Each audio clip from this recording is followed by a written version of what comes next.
صل علی سیدنا نبینا حبیبنا مولانا محمد صلی اللہ علیہ وسلم علیہ یا رسول اللہ صلی اللہ تعالی علیہ وسلم فقر زمین و زمن سرمار علم و فن بریلی کے تاجدار مجدد ویت ماضیہ یعنی سیدی سرکار اعلیٰ حضرت رضی اللہ تعالی عنہ بڑے پیارے انداز میں مقطع کے اندر ارشاد فرماتے ہیں سبحان اللہ تیری سرکار میں لاتا ہے رضا اس کو شفیع تیری سرکار میں لاتا ہے رضا اس کو شفیع جو میرا غوث ہے اور لاڈلا بیٹا تیرا جو میرا غوث ہے اور لاڈلا بیٹا تیرا غوث اعظم کی کرامتیں تو بہت ہیں غوث اعظم کا شان تو بہت بڑی شان ہے غوث اعظم کی عظمت بہت بڑی عظمت ہے قرآن ارشاد فرماتا ہے سنیے قرآن فرماتا ہے رب تبارک و تعالی نے جب فرشتوں سے کہا اذ قال ربک للملائکۃ انی جاعل اذ قال ربک للملائکۃ اسجدوا لآدم فسجدوا الا ابلیس اے فرشتوں حضرت آدم علیہ السلام کو سجدہ کرو فرشتوں نے سجدہ کیا پھر رب نے ارشاد فرمایا اذ قال ربک للملائکۃ انی جاعل فی الارض خلیفہ اے فرشتوں میں دنیا کے اندر اپنا خلیفہ بھیجنا چاہتا ہوں حضرت آدم کو خلیفہ بنا کر بھیجنا چاہتا ہوں میں دنیا کے اندر ایک شخص کو خلیفہ بنانا چاہتا ہوں تو فرشتے بولے مولا دنیا کے اندر کس کو خلیفہ بنانے جا رہا ہے مولا تو دنیا میں کس کو خلیفہ بنانے جا رہا ہے تو ان کو خلیفہ بنائے گا جو زمین کے اندر فساد پیدا کریں گے جو زمین کے اندر جھگڑا اور لڑائی کریں گے جو زمین کے اندر خونریزیاں کریں گے مولا تو کس کو خلیفہ بنانے جا رہا ہے مولا ہم تیرے بندے ہیں مولا ہم فرشتے ہیں مولا ہم نوری مخلوق ہیں ہم میں سے کسی کو خلیفہ بنا دے ہم میں سے کسی کو خلیفہ بنا دے تو اللہ تبارک و تعالی نے ارشاد فرمایا اللہ تبارک و تعالی نے فرمایا ٹھیک ہے تمہاری بات لیکن تم کو کیوں خلیفہ بنا دے تو فرشتوں نے کہا قالوا نسبح بحمد ربک اے مولا ہم تیری تسبیح بیان کرتے ہیں ہم تیری عبادت کرتے ہیں تیرے ہر دم جلووں کی نظر کے سامنے ہم رہتے ہیں مولا تیرے جلووں میں رہتے ہیں ہم میں سے تو کسی کو خلیفہ بنا دے تو دنیا والے کو کسی کو خلیفہ بنائے گا جو زمین میں فساد پیدا کرے گا جو زمین کے اندر جھگڑا پیدا کرے گا جو زمین میں خونریزیاں کرے گا تو ان کو خلیفہ بنائے گا اللہ تبارک و تعالی ارشاد فرماتا ہے قال انی اعلم ما لا تعلمون اے فرشتوں میں جو جانتا ہوں وہ تم نہیں جانتے ہو اے فرشتوں میں جو جانتا ہوں تم نہیں جانتے ہو اس میں حکمت کیا ہے خلیفہ بنانے کی وجہ کیا ہے میں دنیا کے اندر خلیفہ بناؤں گا میں دنیا کے اندر کس کو بناؤں گا دنیا کے اندر کس کو بناؤں گا میں جو جانتا ہوں وہ تم نہیں جانتے ہو تو علماء فرماتے ہیں کہ یہ جو رب نے فرمایا انی اعلم ما لا تعلمون کہ میں جو جانتا ہوں وہ تم نہیں جانتے ہو اس سے مراد علماء نے نکالا کہ اس سے مراد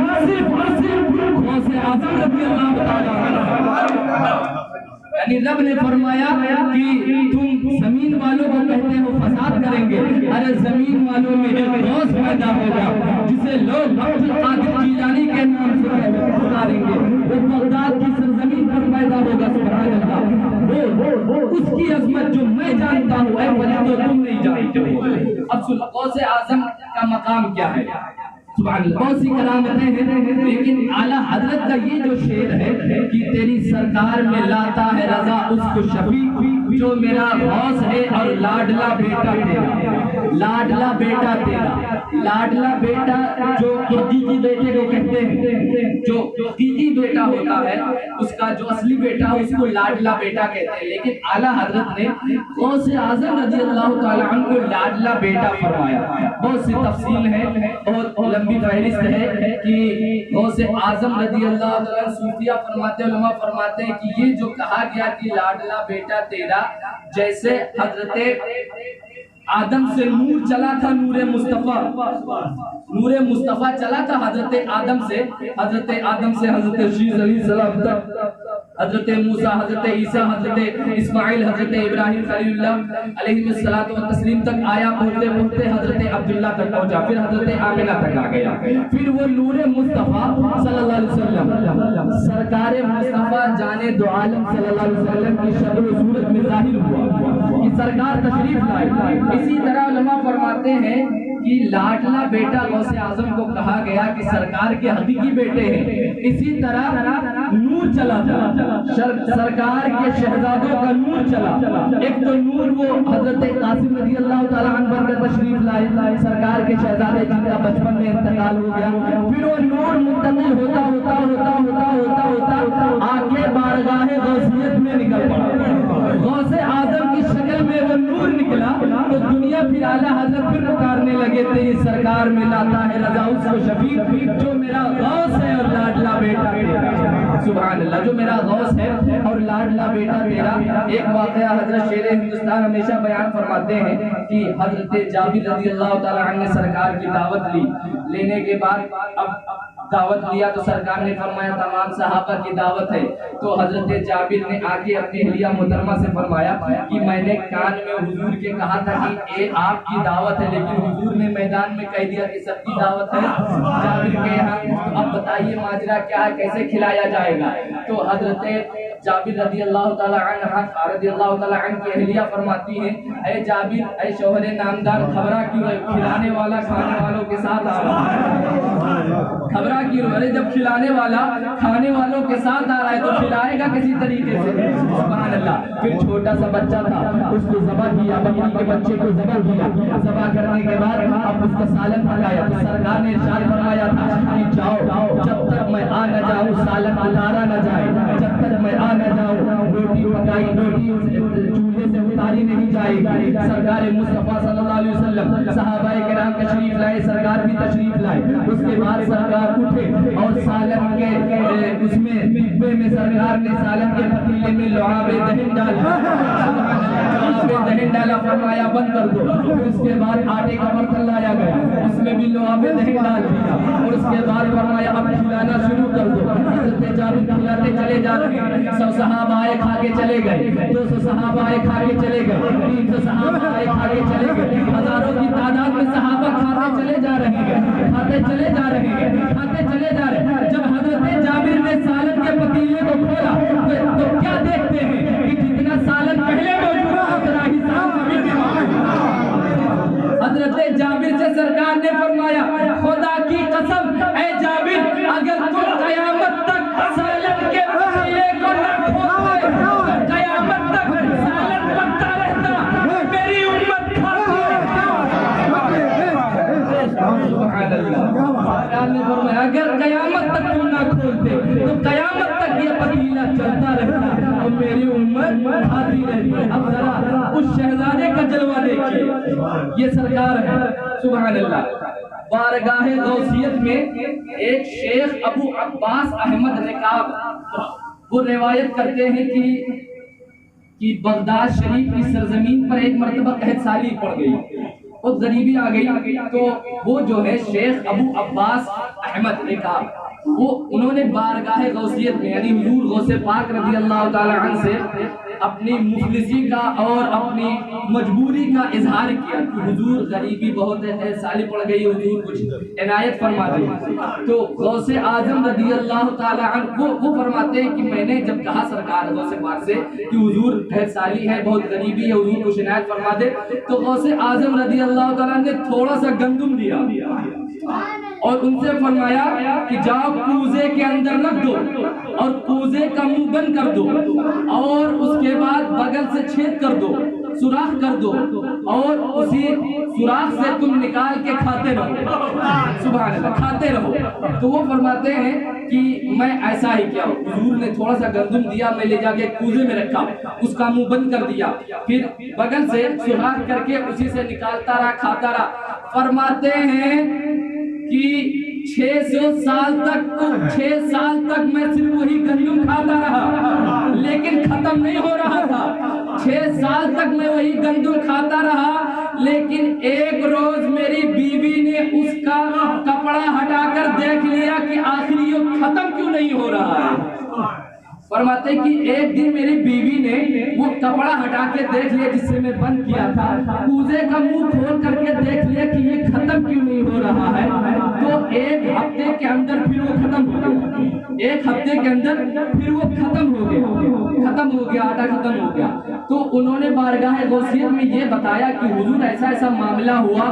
تو غوث اعظم فرماتے ہیں اے شیخ ابو عباس احمد رکاب، قیام خدا کی قسم اگر تم اس کے منہ کو نہ کھولتے، اگر موزے کے منہ کو کھول کر نہ دیکھتے، تمہاری بیوی کھول کر نہ دیکھتی، خدا کی قسم تمہاری نسلیں کھاتی رہتی. فرماتے خدا کی قسم تمہاری نسلیں پوری زندگی تک کھاتی رہتی مگر گندم ختم نہیں ہوتا. تیری سرکار میں لاتا ہے رضا اس کو شفیع جو میرا غوث ہے اور لاڈلا بیٹا تیرا، جو میرا غوث ہے اور لاڈلا بیٹا تیرا. بارگاہ غوثیت کے اندر ایک بزرگ شخص آئے. تو وہ آئے اور انہوں نے کہا کہ حضور شیخ عبد القادر جیلانی، میرا مرید جب زیادہ گناہ کرنے لگتا ہے تو یا تو وہ 1 مہینے کے اندر توبہ کر لیتا ہے یا تو پھر وہ مر جاتا ہے.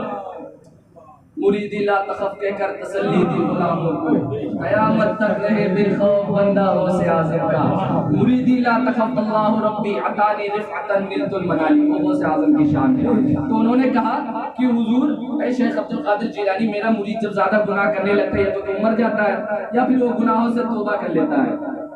تو غوث اعظم ان کی باتوں پر مسکرانے لگے، سبحان اللہ، مسکرانے لگے اور فرماتے اے شیخ میرا معاملہ مختلف ہے. فرماتے اے شیخ میرا معاملہ مختلف ہے، میرا معاملہ سب سے الگ ہے. ارے میں اپنے کسی مرید کو بغیر توبہ کے مرنے ہی نہیں دیتا. فرماتے میں اپنے کسی بھی مرید کو بغیر توبہ کے مرنے ہی نہیں دیتا ہوں. پھر مریدی لا تخف کہہ کر تسلی دی غلاموں کو، قیامت تک رہے بے خوف بندہ غوث اعظم کا. آخری اور واقعہ سنی ایمان تازہ ہو جائے گا. سرکار نے مردے جلائے ہیں، بہت سے مردے جلائے میرے سرکار نے، لیکن ذرا شہزادے کا جلوہ دیکھیے. سبحان اللہ. بارگاہ غوثیت میں ایک عورت تھی، وہ آئی اور آنے کے بعد اس کے 19 لڑکیاں تھیں، 19 یا 21 لڑکیاں تھیں اس کے. تو اس کا شوہر جو تھا تو وہ کہنے لگا اگر اب کی حمل ہوا تو اس نے کہا کہ اگر اب کی لڑکی ہوئی تو تجھے طلاق دے دوں گا، تجھے بھگا دوں گا گھر سے، مجھے لڑکا چاہیے. اب بھائی 19 سے 21 لڑکیاں جس کو بھی ہو تو وہی جانتا ہے، خیر وہ بھی ایک مصلحت، رب کے ہر کام میں حکمت ہے. تو وہ اب بڑی پریشان کی، اب میرے ہاتھ میں تھوڑی ہے کہ میں لڑکا چنتا ہوں، میرے ہاتھ میں تھوڑی ہے کہ میں لڑکا پیدا کرتا ہوں، یہ تو رب جو چاہتا ہے وہی کرتا ہے. والذی یصورکم فی الارحام کیف یشاء، وہ رب جو ماں کے شکم میں بچے کی صورت بناتا ہے، لڑکا بنا دے، لڑکی بنا دے، گورا بنا دے، کالا بنا دے، ایسا بھی بنا دے، وہ رب بناتا ہے. تو خیر وہ اب پریشان ہوئی کہ کہاں جائے، آخر جائے تو کہاں جائے. تو اس کے بعد وہ بارگاہ غوثیت میں گئی، غوث اعظم کے دربار میں پہنچی. تو جا کے حضور غوث اعظم رضی اللہ عنہ سے سارا واقعہ بیان کیا کہ حضور ایسا ایسا معاملہ ہے، 19 لڑکیاں ہیں، اب میرا شوہر کہہ رہا ہے کہ اگر اب کی لڑکا پیدا نہیں ہوگا تو تجھے طلاق دے دوں گا، تجھے بھگا دوں گا، گھر سے ماروں گا، پیٹوں گا. حضور دعا فرما دے کہ اب کی بار لڑکا ہو جائے، حضور دعا فرما دے کہ اب کی بار لڑکا ہو جائے. تو غوث اعظم سرکار رضی اللہ تعالی عنہ نے فرمایا ٹھیک ہے جاؤ اب کی لڑکا ہوگا. سبحان اللہ. فرمایا ٹھیک ہے جاؤ اب کی لڑکا ہوگا. اور کہیں کہ اس کے بعد حجرے شریف میں چلے گئے. تو وہ عورت سوچنے لگی اپنے دل میں، زبان سے نہیں بولی، اپنے دل میں سوچنے لگی کہ یہ کون سی دعا ہے. اس کا مطلب یہ تھا کہ ہاتھ اٹھاتے اور کہتے مولا اس کے پاس لڑکا نہیں ہے لڑکا دے دے، بے اولاد نہیں ہے اولاد دے دے، مولا اس کو پریشانی سے ہے پریشانی سے نجات فرما دے. لیکن ایسا وہ سرکار نے نہیں کیا، بس فرمایا جا تیرے لڑکا اب کیوں ہوگا. تو وہ اس کو تسلی نہیں ہوئی، دل میں سوچنے لگی کہ یہ کون سی دعا ہے کہ کچھ بولے بھی نہیں، خالی کہہ رہے جاؤ، لگتا ہے میری تسلی کے لیے کہہ رہے ہیں. دل میں اس نے سوچا کہ لگتا ہے غوث اعظم میری تسلی کے لیے کہہ رہے ہیں کہ اب کی لڑکا ہوگا پریشان نہ ہو.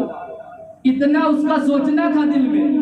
سرکار حجرے شریف میں آرام فرما رہے ہیں، حجرے شریف سے باہر نکلے، جلال بھی ہے جمال بھی ہے، سبحان اللہ. حجرے شریف سے نکلے اور فرمایا اے آنے والی خاتون، تو کیا سوچ رہی ہے کہ میں عبد القادر تجھے تسلی کے لیے کہہ رہا ہے، فرمایا یہ غوث اعظم کا دربار ہے، عبد القادر کا دربار ہے، یہاں جو آج تک آیا ہے کبھی مایوس نہیں لوٹا ہے۔ فرمایا یہ عبد القادر کا دربار ہے، تو سوچ رہی ہے کہ تیری تسلی کے لیے میں کہہ رہا ہوں، تیرے اطمینان کے لیے میں کہہ رہا ہوں، ارے جو تو 19 لڑکیاں گھر میں چھوڑ کر آئی ہے، غوث اعظم نے عبد القادر نے سب کو لڑکا ہے۔ اللہ اکبر، یا رسول اللہ، اور قدامت اعلیٰ حضرت شیر ہندوستان۔ فرمایا تو کیا سوچ رہی ہے، تیری تسلی کے لیے کہہ رہا ہوں، ارے جتنی لڑکیاں تھی تیری میں نے سب کو لڑکا بنا دیا ہے، جا کے گھر پر دیکھ لے۔ سبحان اللہ، وہ غوث اعظم تھا۔ تو اب بھائی جس کے لڑکیاں ہی لڑکیاں ہوں، اگر لڑکے مل جائیں تو پھر اس کی بات ہی کیا ہوگی۔ اب کرامت دیکھیے، پاور دیکھیے، اختیار دیکھیے سرکار غوث اعظم کا، کہ قرآن پاک کی آیت موجود ہے، هو الذی یصورکم فی الارحام کیف یشاء۔ رب وہ ہے کہ ماں کے شکم میں جو بچے کی صورت بناتا ہے، اب چاہے وہ کالا بنا دے، گورا بنا دے، لڑکی بنا دے، لڑکا بنا دے۔ رب نے جب سب کو لڑکیاں ہی بنائی تھی، مولا تو کہتا ہے کہ رب وہ ہے جو ماں کے شکم میں بچے کی صورت بناتا ہے، مولا تو نے لڑکی بنائی تھی تو پھر بعد میں لڑکا غوث اعظم کے حکم سے کیوں بنایا؟ اور اگر لڑکا ہی بنانا تھا تو لڑکی کیوں بنائی؟ اگر لڑکا ہی بنانا تھا تو سب کو پہلے سے لڑکا، پورے لڑکیوں کو لڑکا کیوں بنا دیتا؟ مولا تو ہر شے پر قادر ہے، ایسا تو نے کیوں کیا؟ تو بارگاہ رب سے ایک آواز آئی، وہ آواز یہ ہوگی کہ کچھ لوگ ہوں گے جو میرے محبوب کی شان کی گھٹانے کی کوشش کریں گے، جو میرے محبوب کو بے اختیار لکھیں گے، اور ایک زمانہ اور آئے گا جو میرے نبی کو بے بس کہیں گے، بے اختیار لکھیں گے۔ ارے میرے محبوب کے شہزادے کی جب اس کرامت کو دیکھ لے گا تو بندہ گریبان تھام کر کہے گا، ارے نابکار کیسے تو نبی کو بے بس لکھ سکتا ہے؟ جب نبی کے شہزادے کا یہ عالم ہے کہ لڑکی پیدا ہونے کے بعد سب کو لڑکا بنا دے، تو سوچ لے مدینے والے کے اختیار کا عالم کیا ہوگا۔ تیری سرکار میں لاتا ہے رضا اس کو شفیع جو میرا غوث ہے اور لاڈلا بیٹا تیرا۔ اب پوری وہابیت سے کہہ دو، پوری دیوبندیت سے کہہ دو، اور جو میرے نبی کو بے بس لکھتے ہیں پوری تکفیریت سے کہہ دو کہ تمہارے پاس کوئی ایسی مشین ہے جو لڑکی بننے کے بعد بھی لڑکا بنا سکتی ہے تو لے کر آؤ۔ کوئی بھی ایسی مشین ہو دنیا کے اندر کہ لڑکی رب نے بنا دیا اس کے بعد اس کو لڑکا بنا کر دکھا دے، تو سب کہیں گے میرے بس کی بات نہیں ہے ایسا کام کرنا۔ ارے تو پھر کیوں نہیں کہتے ہو یا رسول اللہ؟ میں تو مالک ہی کہوں گا، کیوں مالک حبیب، یعنی محبوب و محب میں نہیں میرا تیرا۔ جہاں سے تمام دنیا کی طاقتیں ختم ہو جاتی ہیں وہاں سے صرف غوث اعظم کے اشاروں کا کام چلتا ہے۔ سبحان اللہ۔ اب آخری بات سنیے، آپ سرکار غوث پاک کی محفل میں بیٹھے تو غوث اعظم کا فرمان سن لیجیے۔ غوث اعظم کا فرمان کیا ہے؟ بنیت الطالبین سرکار کی معتبر کتاب، سرکار ارشاد فرماتے ہیں، بہت جلدی میں بتانا چاہتا ہوں کہ جس نے بنیت الطالبین کے اندر غوث اعظم فرماتے ہیں کہ جو شخص کسی بد مذہب کو، وہابی، دیوبندی، تبلیغی، جماعتی، کوئی بھی ہو، کسی بھی بد مذہب کو گھور کر دیکھے گا، جو کسی بد مذہب، وہابی، دیوبندی، تبلیغی، جماعتی کو گھور کر دیکھے گا، شدت کی نظر سے دیکھے گا۔ اب ایک محبت کی نظر ہوتی ہے، ایک الفت کی نظر بھی ہوتی ہے۔ محبت کی نظر ہم اپنے گھر والوں سے کرتے ہیں، والدین سے کرتے ہیں، بھائیوں سے کرتے ہیں، بہنوں سے کرتے ہیں، رشتہ داروں سے کرتے ہیں، اور ایک غضب کی نظر ہوتی ہے جو دشمن پر ہم ڈالتے ہیں کہ اگر مل جائے تو اس کو مار دیں۔ نظر اسی کو تو کہتے ہیں بھائی، گھور کے دیکھتے ہیں اور کہتے ہیں کہ مل نہ جائے تو اس کا منہ توڑ دیں۔ اس کو جان سے ہی مار دے. یہ غضب کی نظر ہو گئی, شدت کی نظر ہو گئی. تو فرماتے غوث اعظم جس نے کسی بد مذہب وہابی دیوبندی تبلیغی جماعتی کو شدت کی غضب کے نظر سے دیکھا تو اللہ تبارک و تعالی اس کے دل میں امن اور ایمان پیدا کر دے گا. امن اور ایمان پیدا ہو کر دے گا.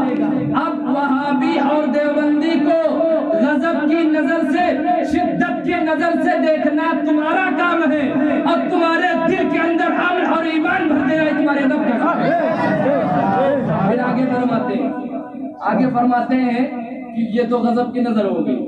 پھر فرماتے ہیں جس نے کسی وہابی دیوبندی تبلیغی جماعتی کو چھڑک دیا, چل ہٹ, میری مسجد میں نہیں آنا, میرے شادی بیاہ میں نہیں آنا, جنازے میں شرکت نہیں کرنا, مجھے پتہ نہیں سنیوں کی محفل ہے یہ, چلا آیا سر اٹھا کے ذلت سے بھگا دیا. یہ نہیں کہ ارے آپ آئے ہیں تو محبت سے پانی وانی پلا کے بھگا دو. اس کو غضب کا نظر نہیں کہتے ہیں, اس کو ذلت کی بات نہیں کرتے ہیں, اصول کلی کرتے ہیں کہ اگر ان سے کہہ دیا جائے کہ بھگائے کیوں نہیں تو وہ بھی بھگاتے ایسے ہیں کہ ایسا لگتا ہے کہ ان کا سب سے بڑا دوست یہی ہے. وہ بھی بڑے پیار سے بھگاتے ہیں کہ آپ چلے جاؤ بھیا. اب سنو غوث اعظم کا فرمان سنیے. اب اگر قادری کہتے ہیں تو غوث اعظم کی بات کو ماننی ہوگی. قادری وہی ہے جو غوث اعظم کے فرمان کو مانتے. تو فرماتے غوث اعظم جس نے کسی بد مذہب وہابی دیوبندی تبلیغی کو چھڑک دیا, میری محفل میں نہ آنا. فرماتے ہیں اللہ تبارک و تعالی اس کے 100 درجے بلند فرمائے گا, اس کے 100 درجے اللہ تبارک و تعالی بلند فرمائے گا. اور اب میں کہتا ہوں کہ کسی بھی وہابی دیوبندی تبلیغی جماعتی کو بھگانا یہ آپ کا کام ہے, اور اس کے بعد آپ کے 100 درجے بلند کرنا یہ آپ کا کام ہے. اللہ تبارک و تعالی سب کو سرکار غوث اعظم کے فرمان پر چلنے کی توفیق عطا فرمائے, سرکار کے محبت میں زندگی عطا فرمائے, اسی پر خاتمہ بالخیر عطا فرمائے. استغفر اللہ ربی من کل ذنب.